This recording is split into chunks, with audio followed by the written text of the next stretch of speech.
Panowie, dzisiaj omawiamy kolejną strategię biznesową na następny okres nazywany kolendą. Jakieś pomysły? No, las rok widzę. O, słucham. Proszę pana, czy moglibyśmy zrobić tak, aby wszystkie pieniądze z kolendy szły do nas, a nie do ciebie? Żadnych pomysłów, na to liczyłem. Łysy, czy masz dla nas wszystkich stroje? Tak, mam.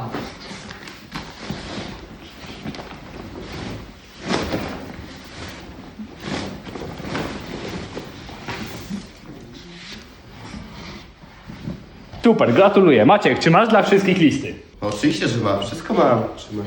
Dzięki.